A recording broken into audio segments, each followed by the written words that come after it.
السلام علیکم ناظرین، میں محمد اسلم حسین سیاست کی خبروں میں آپ سب کا استقبال کرتا ہوں۔ وزیر اعظم نریندر مودی امریکہ کے دورے کے لیے روانہ ہونے کے بعد آج صبح تقریباً 3:30 بجے وہ واشنگٹن پہنچے ہیں۔ اس اہم دورے کے دوران وزیر اعظم نریندر مودی کئی اہم پروگراموں میں حصہ لیں گے۔ امریکہ پہنچنے کے بعد وزیر اعظم نریندر مودی نے ٹویٹ کیا کہ میں گرم جوشی سے استقبال کے لیے واشنگٹن ڈی سی میں ہندوستانی کمیونٹی کا شکر گزار ہوں۔ ہمارے تارکین وطن ہماری طاقت ہے۔ انہوں نے لکھا کہ یہ قابل ستائش ہے کہ کس طرح ہندوستانی لوگوں نے دنیا بھر میں اپنے آپ کو ممتاز کیا ہے۔ جب وزیر اعظم نریندر مودی واشنگٹن کے جوائنٹ بیس پر اترے تو وہاں موجود ہندوستانیوں کی بڑی تعداد نے ترنگا لہرا کر شاندار استقبال کیا۔ لوگ مودی مودی کے نعرے لگا رہے تھے۔ وزیر اعظم نریندر مودی اپنے 3 روزہ دورہ امریکہ کے دوران اقوام متحدہ کی جنرل اسمبلی سے بھی خطاب کریں گے۔ وزیر اعظم نے کہا کہ وہ اس دورے کے دوران کوائڈ گروپ لیڈر سمٹ میں شرکت کریں گے۔ اتر پردیش کی یوگی آدتیہ ناتھ حکومت نے اکھاڑا پریشد کے مہنت نریندر گری کی موت کی CBI تحقیقات کی سفارش کی ہے۔ چیف منسٹر یوگی آدتیہ ناتھ نے CBI انکوائری کا حکم دیا ہے۔ اس کے لیے محکمہ داخلہ نے مرکز کو سفارش بھیجی ہے۔ اس سے قبل اکھاڑا پریشد کے صدر مہنت نریندر گری کی مشکوک حالت میں موت کی تحقیقات کا مطالبہ سیاسی جماعتوں اور مہنتوں کی جانب سے CBI انکوائری کروانے کے لیے کہا جا رہا تھا۔ اب اتر پردیش حکومت نے بھی CBI انکوائری کی سفارش کی ہے اور اس کی سفارش مرکز کو بھیج دی گئی ہے۔ اتر پردیش کے انسداد دہشت گردی اسکواڈ نے تبدیلی مذہب کے الزام میں اسلامی اسکالر مولانا کلیم صدیقی، جو مغربی اتر پردیش کے ممتاز علماء دین میں شامل ہیں، انہیں اور ان کے 3 ساتھیوں نیز ڈرائیور کو پوچھ گچھ کے لیے اپنی تحویل میں لیا ہے۔ پولیس نے بتایا کہ مولانا صدیقی کو عدالت میں پیش کرنے کے بعد ATS ہیڈ کوارٹرز لکھنؤ لایا گیا۔ ذرائع نے کہا کہ عدالت نے پولیس ریمانڈ کے مطالبے کو خارج کر دیا اور مولانا کلیم صدیقی کو 5 اکتوبر تک عدالتی تحویل میں دے دیا۔ مولانا کی سرگرمیوں کے مشکوک ہونے کا شبہ ہے۔ عمر گوتم کیس کی تحقیقات کے دوران مولانا کا نام سامنے آیا ہے۔ عمر گوتم کو جون میں جیل بھیج دیا گیا تھا جب اتر پردیش پولیس نے مبینہ طور پر مذہب تبدیلی کا ریکٹ چلانے کے الزام میں انہیں گرفتار کیا تھا۔ مظفر نگر کے پھولٹ گاؤں کے متوطن مولانا کلیم صدیقی، جو 64 سال کے ہیں، اپنے ساتھی کے ساتھ گزشتہ شام 7 بجے لسڑی گیٹ کے ہمایوں نگر کی مسجد کے امام کی رہائش گاہ پر ایک تقریب میں آئے تھے۔ رات دیر گئے علماء سمیت مسلم کمیونٹی کے لوگوں مولانا کی حمایت میں لیسری گیٹ تھانے میں جمع ہوئے اور ہنگامہ آرائی کی۔ ہنگامہ دیر رات تک جاری رہا۔ اوکھلا سے عام آدمی پارٹی کے MLA امانت اللہ خان نے گرفتاری کو مسلمانوں پر ظلم قرار دیا۔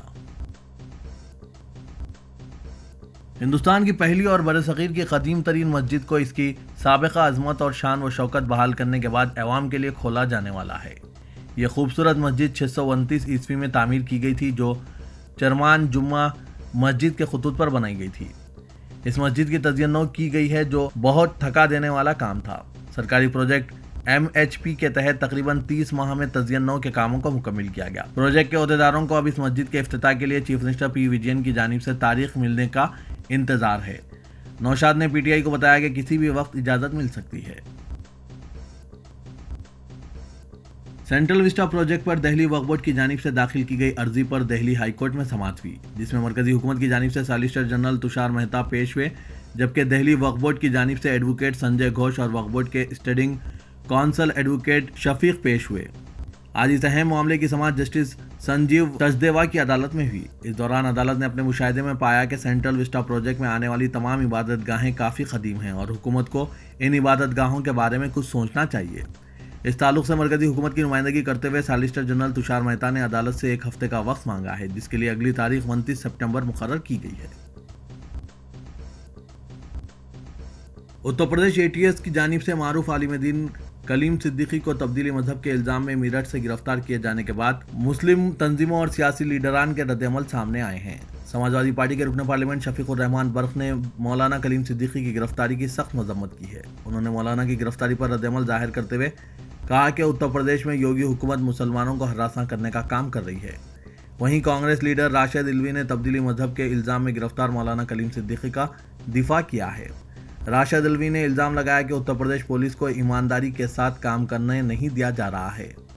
قابل غور ہے کہ جمعیت علماء ہند مولانا محمود مدنی گروپ تبدیلی مذہب کے الزام میں گرفتار ہوئے مولانا کلیم صدیقی کا کیس لڑے گا۔ جمعیت علماء ہند کی مہاراشٹر شاخ کی جانب سے یہ فیصلہ کیا گیا ہے۔ جمعیت کی طرف سے ایڈوکیٹ ابو بکر مولانا کلیم صدیقی کی پیروی کریں گے۔ وہیں دہلی اقلیتی کمیشن کے سابق چیئرمین ظفر الاسلام خان نے مولانا کلیم صدیقی کی گرفتاری کو سیاسی داؤپیچ قرار دیا۔ انہوں نے کہا کہ ملک کے آئین کے مطابق تمام لوگوں کو اپنے مذہب پر عمل پیرا ہونا اور اس کی تعلیمات کو عام کرنے کا حق ہے۔ ظفر الاسلام نے کہا کہ مولانا پر جو تبدیلی مذہب کے الزامات لگائے گئے ہیں وہ سراسر غلط ہیں۔ مرکزی حکومت نے سپریم کورٹ میں دیے ایک جواب میں کہا ہے کہ کورونا وائرس سے مرنے والے ہر شخص کے اہل خانہ کو 50,000 روپے کا معاوضہ دیا جائے گا۔ معاوضے کی یہ رقم ریاستیں اپنے ڈیزاسٹر ریلیف فنڈ سے متاثرین کے اہل خانہ کو دیں گی۔ مرکزی حکومت کے ماتحت کام کرنے والی نیشنل ڈیزاسٹر مینجمنٹ اتھارٹی یعنی NDRF نے آج سپریم کورٹ میں حلف نامہ داخل کر کے کورونا سے وابستہ اموات پر معاوضے کی رقم اور پروسیس کے بارے میں جانکاری دی۔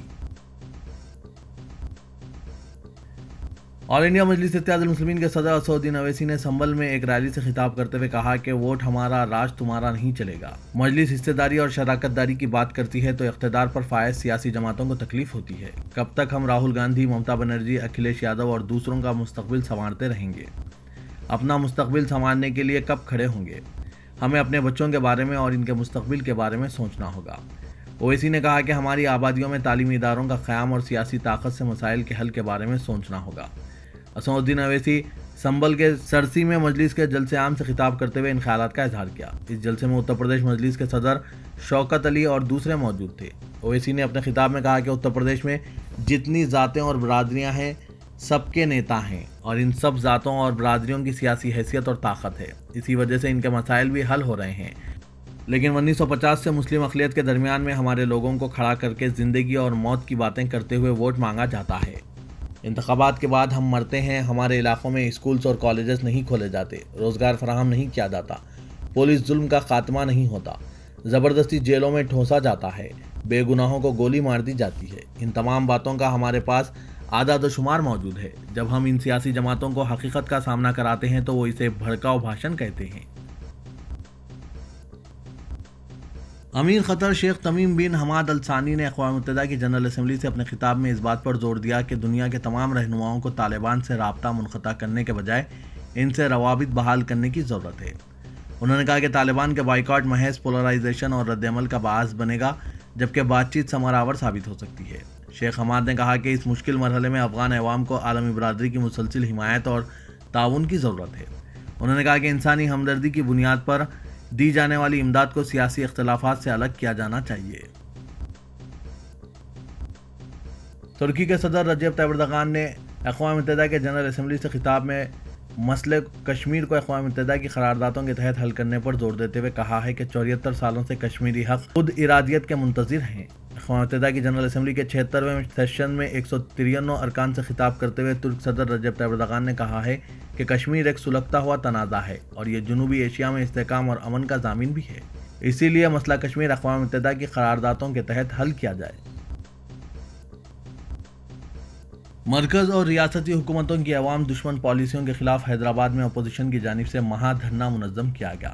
کانگریس پارٹی کی قیادت میں منعقدہ اس دھرنے میں CPI، CPIM، تلگو دیشم، تلنگانہ جنا سمیتی، CPIML، نیو ڈیموکریسی اور مختلف عوامی تنظیموں کے قائدین نے حصہ لیا۔ مقررین نے مرکز اور ریاست کے لیے مطالبات پر مبنی نوٹ جاری کرتے ہوئے آنے والے دنوں میں احتجاج میں شدت کا اعلان کیا۔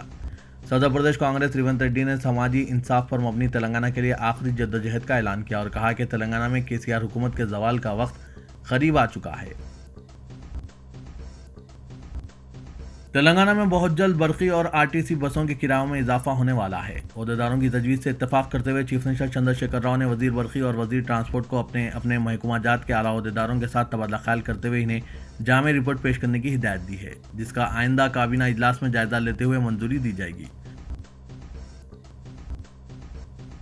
صدر پردیش کانگریس ریونت ریڈی نے جوبلی ہلز پولیس اسٹیشن پہنچ کر عہدیداروں کے رویے پر ناراضگی کا اظہار کیا۔ ریونت ریڈی کی قیامگاہ کے روبرو کل TRS اور کانگریس کارکنوں کے درمیان جھڑپ ہوئی تھی، جس کے بعد پولیس نے کانگریس کارکنوں کے خلاف مقدمہ درج کرتے ہوئے گرفتار کر لیا۔ پولیس کی ایک طرفہ کارروائی کے خلاف ریونت ریڈی نے جوبلی ہلز پولیس اسٹیشن پہنچ کر اعلیٰ عہدیداروں سے ملاقات کی۔ ایڈیشنل DCP، ACP اور متعلقہ انسپکٹر سے ریونت ریڈی نے حملہ آوروں کے خلاف مقدمہ درج نہ کیے جانے کی وجوہات طلب کی۔ انہوں نے کہا کہ پولیس نے ایک رکن پارلیمنٹ اور سیاسی جماعت کے صدر کی قیامگاہ پر حملہ کرنے والوں کے خلاف کوئی FIR درج نہیں کی۔ تلنگانہ ہائی کورٹ نے کورونا وائرس پر قابو پانے اور تلنگانہ میں کورونا کی صورتحال سے متعلق داخل کردہ درخواست پر سماعت کرتے ہوئے